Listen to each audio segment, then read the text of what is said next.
Shalom to the hopeful elect. I want to give all praises unto Yahweh Ba'Shem Yahweh Shai, Ba'Shem Rakah Kadash. It's the name of the Most High, in the name of the Son, in the name of the Holy Spirit, in the ancient Hebrew, who is eternally worthy of all honor and glory, and double honors to the apostles and elders at Great Millstone that rule well.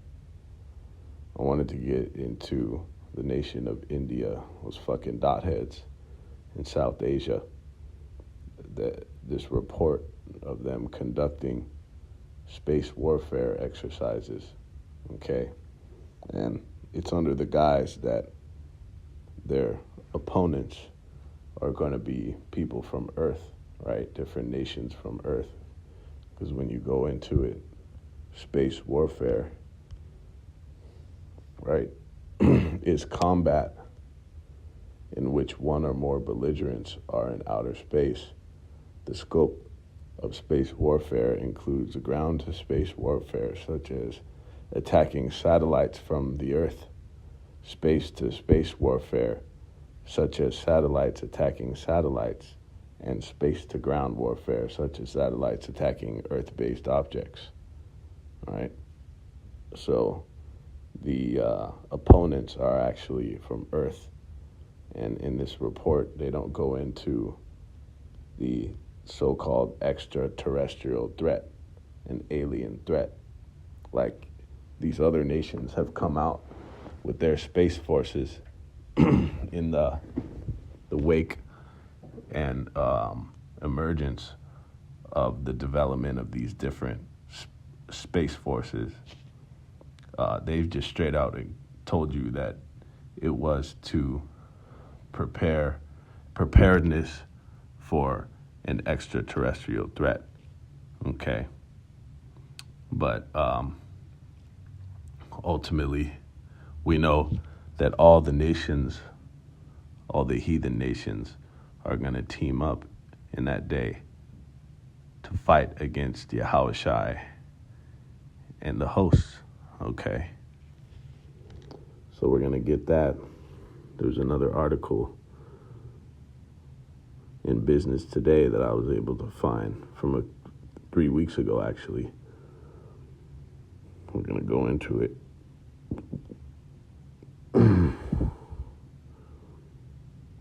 It says, government policy: no public policy exists in India for responding to alien threats, suggesting either skepticism or limited prioritization of such a scenario. Okay. Potential response frameworks. In the event of an alien invasion, India would likely collaborate with international allies, sharing intelligence and resources as a part of a unified response. Okay. Just as aforementioned, we know that these nations are going to link up to try to fight against Yahweh Shai and the angels.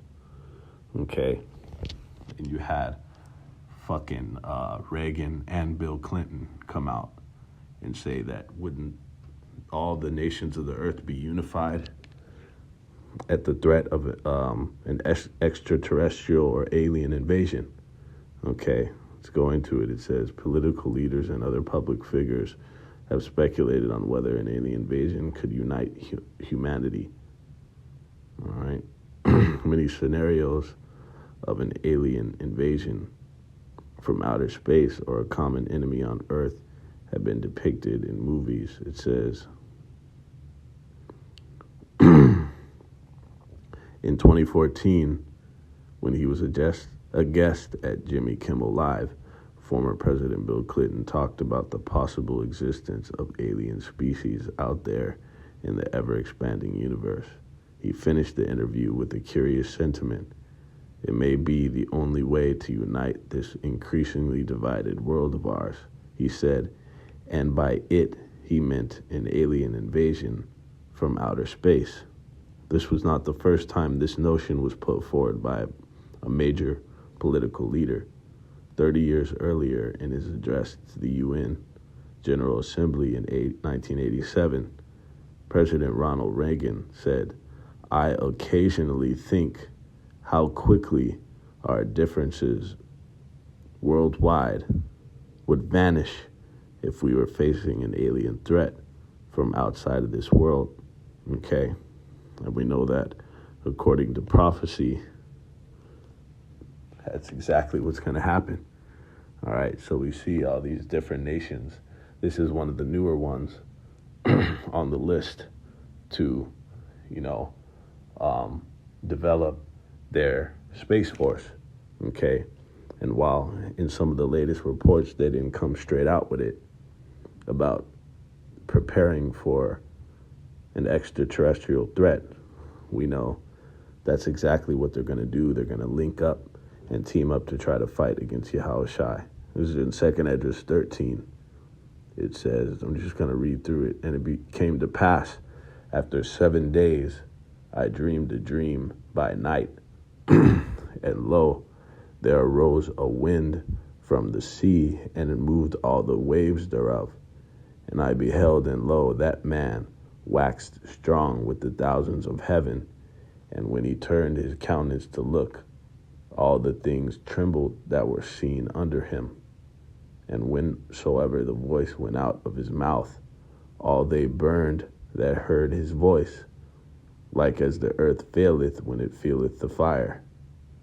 And after this I beheld, and lo, there was gathered together a multitude of men out of number from the four winds of heaven to subdue the man that came out of the sea. Okay. Well, that multitude of men that was countless, right? And they came from all directions, is all the heathen nations of the earth, the fucking Gawayam. And these dot heads are not excluded. It says, but I beheld, and lo, he had graved himself a great mountain and flew upon it. But I would have seen the region or place whereout the hill was graven, and I could not. And after this I beheld, and lo, all they which were gathered together to subdue him were sore afraid, and yet durst fight. Okay. And lo, as he saw the violence of the multitude that came, he neither lifted up his hand nor held sword, nor any instrument of war. See, so just as it said in verse 8, they're going to fucking link up, even though it's going to be sure fucking defeat, and they're going to even know it in their spirit, but there's going to be something that's compelled. The Yahweh Shem Yahushai, just as it said in Proverbs 21, the heart of the king is in the hand of the Most High. He's going to compel them to still try to fight against Yahushai. Okay. Verse 10, but only I saw that he sent out of his mouth as it had been a blast of fire, and out of his lips a flaming breath, and out of his tongue he cast out sparks and tempests, and they were all mixed together, the blast of fire, the flaming breath, and the great tempest, and fell with violence upon the multitude which was prepared to fight, and burned them up every one, so that upon a sudden of an innumerable multitude nothing was perceived but only dust and smell of smoke. When I saw this, when I saw this, I was afraid. Okay.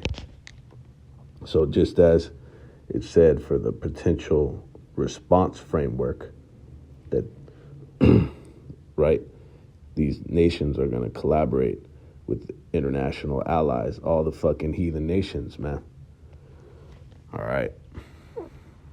And it's all par for the course, because India has to catch their fucking judgment for the controversy of Zion. They are not exempt from the atrocities that were performed by these heathen nations upon our people. All right. From back in the ancient day, even to what is known as the Saharan or sub-Saharan slave trade. All right. all you have to do is scope out slavery in India, right? It says slaves from the Horn of Africa were also imported into the Indian subcontinent to serve in the households of the powerful or the Muslim armies of the Deccan Sultanates and the Mughal Empire.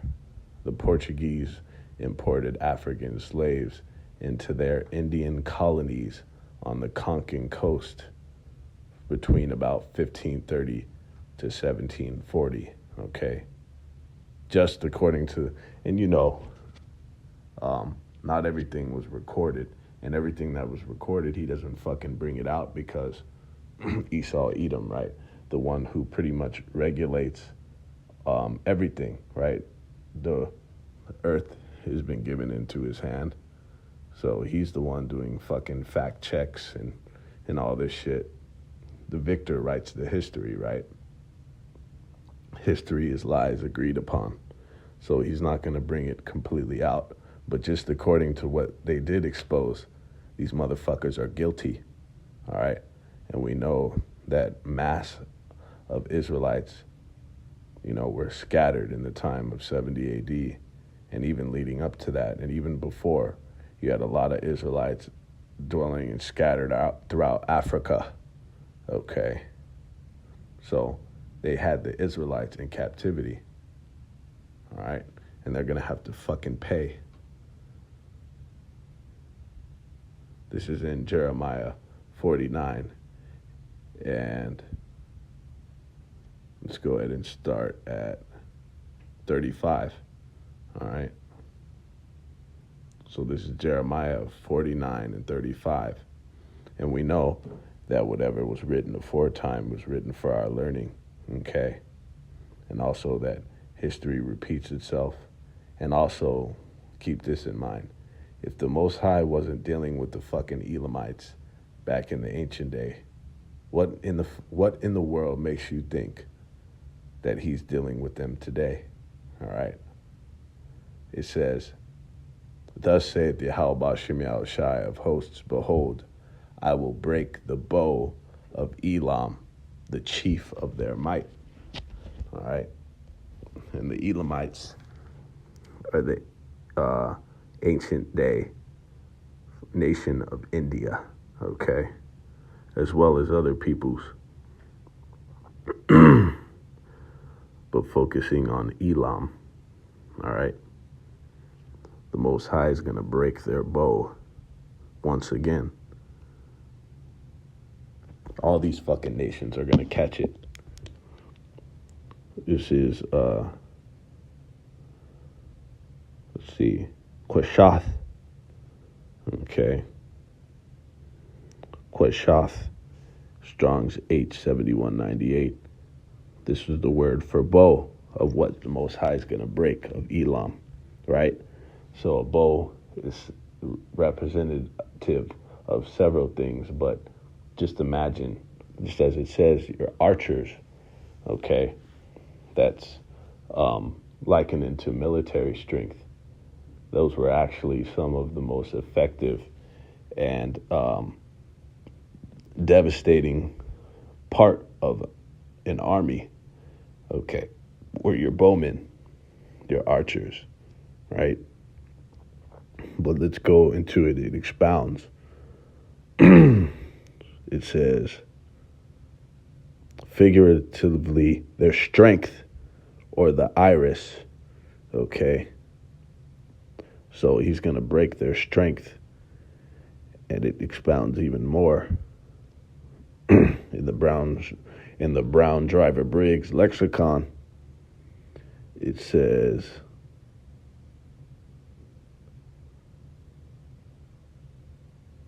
for battle, right?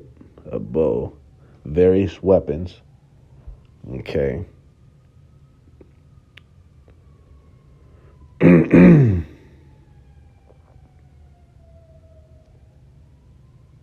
Slovakia.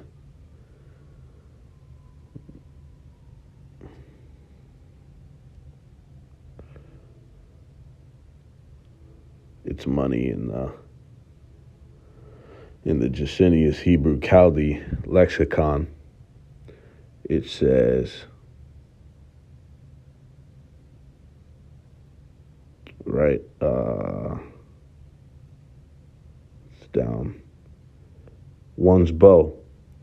It says break anyone's bow, i.e., to break his strength or to overturn his power. All right. So the bow is representative of strength and power. That's what the fuck the Most High is going to break. And he's going to break all these fucking nations, man. He's going to break them down. It says in verse 36, and upon Elam will I bring the four winds from the four quarters of heaven, and will scatter them toward all those winds. And there shall be no nation whither the outcasts of Elam shall not come. For I will cause Elam to be dismayed before their enemies and before them that seek their life. And I will bring evil upon them, even my fierce anger, saith Yahweh Bashem Yahushai. And I will send the sword after them till I have consumed them. And I will set my throne in Elam, and will destroy from thence the king and the princes, saith Yahweh Bashem Yahushai. But it shall come to pass in the latter days that I will bring again the captivity of Elam, saith Yahweh Bashem Yahushai. So you have a mass amount of the nation of Elam, of those fucking dot heads that are going to be destroyed. And then some of them are going to go into captivity, okay? And they're going to serve a rigorous fucking slavery, okay? Hardcore fucking bondage that the nation of India, and I believe they say it's the seventh largest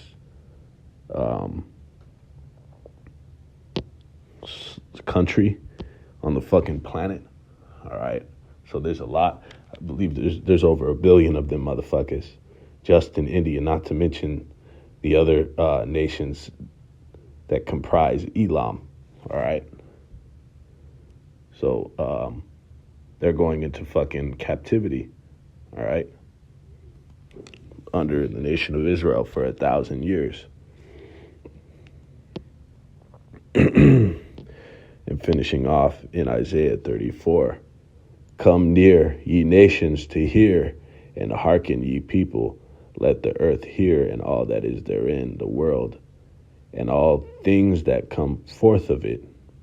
For the indignation of Yahweh Bashem Yahushai is upon all nations. And that word nations is the goy, the gawayim. All right, the fucking heathens, man. So these people are not exempt. And look, we just went into it. They're fucking guilty.